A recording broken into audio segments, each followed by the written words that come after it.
Hi అండి, నమస్తే. Welcome to read with Ishu. Kartika మహాపురాణ పారాయణము 10వ రోజు.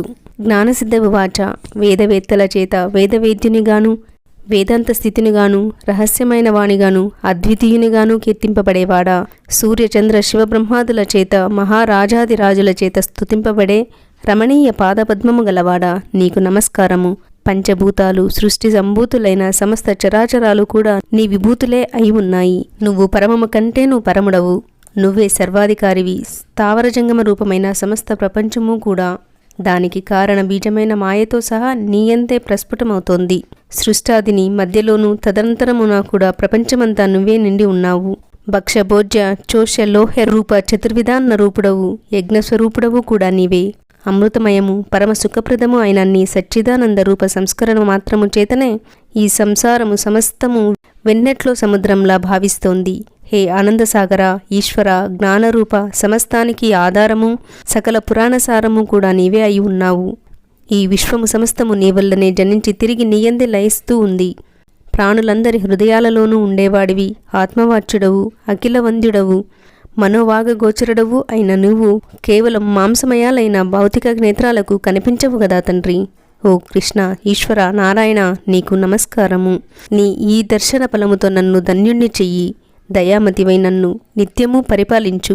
జగదేక పూజ్యుడవైన నీకు మొక్కడం వలన నా జన్మకు సాఫల్యమును గ్రహించుదాతవు, నేతవు, కృపాసముద్రుడవు అయిన నీవు సంసార సాగరములో సంకటాల పాలవుతున్న నన్ను సముద్ధరించు. హే శుద్ధచరిత, ముకుంద, త్రిలోకనాథ, త్రిలోకవాసి, అనంత అధికారణ, పరమాత్మ, పరమహంసపతి, మహాత్మ, గుణాతీత, గురు, దయామయ, విష్ణు, నీకు నమస్కారము. నిత్యానంద సుధాబ్దివాసి, స్వర్గాపవర్గప్రద, అభేద, తేజోమయ, సాధు హృత్పద్మస్థిత, ఆత్మారామ, దేవదేవేశ, గోవింద, నీకిదే నమస్కారము. సృష్టి స్థితిలయకర, వైకుంఠవాస, బుద్ధివంతులైన వారు ఏ నీ పాదాల యందలి భక్తి అనే పడవచేత సంసార సాగరాన్ని తరించి నీ స్వరూపాన్ని పొందగలుగుతున్నారో అటువంటి తేజస్వరూపులైన నీ పాదాలకివే నా నమస్కారములు. వేదాల చేతగాని, శాస్త్రతర్క పురాణ నీతి కావ్యాదుల చేతగాని మానవులు నిన్ను దర్శించలేరు. నీ పాదసేవ, భక్తి అనే అంజనాలు ధరించగలిగిన వాళ్ళు మాత్రమే నీ రూపాన్ని భావించగలిగి ఆత్మస్వరూపునిగా గుర్తించి తరించగలుగుతున్నారు. ప్రహ్లాద, ధ్రువ, మార్కాండేయ, విభీషణ, ఉద్ధవ, గజేంద్రాది భక్తకోటిని రక్షించిన నీ నామస్మరణ మాత్రము చేతనే సమస్త పాపాలు నశించిపోతున్నాయి. ఓ కేశవ, నారాయణ, గోవింద, విష్ణు, మధుసూదన, త్రివిక్రమ, వామన, శ్రీధర, హృషికేశ, పద్మనాభ, దామోదర, సంకర్షణ, వాసుదేవ, నీకు నమస్కారము. నన్ను రక్షించు.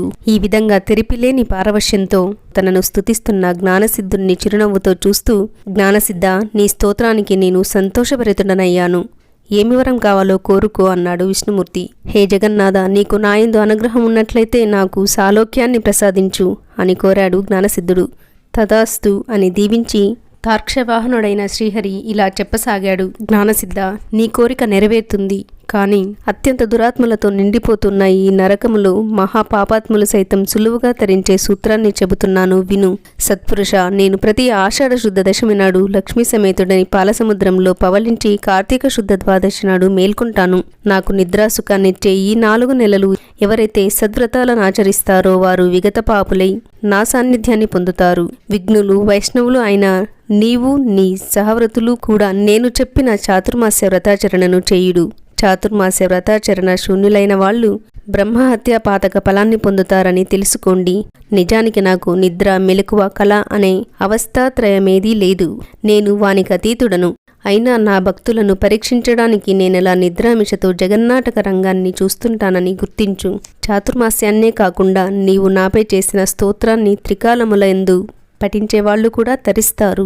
వీటిని లోకంలో ప్రచారం చేసి లోకోపకారానికి నడుం కట్టు. ఈ విధంగా చెప్పి ఆదినారాయణుడు లక్ష్మీ సమేతుడై ఆషాఢ శుక్ల దశమి నాడు పాలసముద్రాన్ని చేరి శేషతల్పముపై శయనించాడు. అంగీరస ఉవాచ. ఓయి, నీవడిగిన చాతుర్మాస్య వ్రత మహిమైది. దురాత్మలైనా పాపాత్మలైనా సరే హరిపారాయణులై ఈ చాతుర్మాస్య వ్రతాచరణ చేసే బ్రాహ్మణ, వైశ్య, క్షత్రియ, శూద్ర, స్త్రీ జాతుల వారందరూ కూడా తరించి తీరుతారు. ఈ వ్రతాన్ని చెయ్యని వాళ్ళు గోగోత్ర హత్యాఫలాన్ని, 1,000,000 జన్మలు సురాపానము చేసిన పాపాన్ని పొందుతారు. శ్రద్ధాభక్తులతో ఆచరించే వాళ్ళు 100 యజ్ఞాలు చేసిన ఫలాన్ని అంత్యంలో విష్ణులోకాన్ని పొందుతారు. జనకుని కోరిక మేరకు వశిష్ఠుడు ఇంకా ఇలా చెప్పసాగాడు. ఓ మిథిలాధీశ, ఈ కార్తీక మహాత్యమును గురించి, అత్రి అగస్త్యమునుల నడుమ జరిగిన సంవాదమును గురించి తప్పనిసరిగా తెలుసుకోవాలి. ఒకరోజు అత్రి మహాముని అగస్త్యుని చూసి, కుంభసంభవ, లోకత్రయోపకారము కోసం కార్తీక మహత్య బోధకమైన ఒకానొక హరిగాథను వినిపిస్తాను, విను. వేదముతో సమానమైన శాస్త్రము గాని, ఆరోగ్యానికి ఈడైన ఆనందము గాని, హరికి సాటి అయిన దైవము గాని, కార్తీకముతో సమానమైన నెలగాని లేవయ్యా. కార్తీక స్నాన దీపదానాలు విష్ణు అర్చనల వలన సమస్త వాంఛలు సమకూరుతాయి. ముఖ్యముగా కలియుగ ప్రాణులు కేవలము విష్ణుభక్తి వలన మాత్రమే విజయ వివేక విజ్ఞాన యశో ధన ప్రతిష్టాన సంపత్తులను పొందగలుగుతారు. ఇందుకు సాక్షిభూతముగా పురంజయుని ఇతిహాసాన్ని చెబుతాను. త్రేతాయుగములో సూర్యవంశ క్షత్రియుడైన పురంజయుడనేవాడు అయోధ్యను పాలించేవాడు. సర్వశాస్త్రవిదుడు, ధర్మజ్ఞుడు అయిన ఆ రాజు అత్యధికమైన ఐశ్వర్యము కలగడంతో అహంకరించిన వాడై బ్రాహ్మణద్వేషి, దేవబ్రాహ్మణ భూహర్త, సత్యశౌచ విహీనుడు, దుష్ట పరాక్రమయుక్తుడు, దుర్మార్గవర్తనుడు అయి ప్రవర్తింపసాగాడు. తద్వారా అతని ధర్మబలం నశించడంతో సామంతులైన కాంభోజ, కురుజాదుల అనేక మంది ఏకమై చతురంగ బలాలతో వచ్చి అయోధ్యను చుట్టుముట్టారు.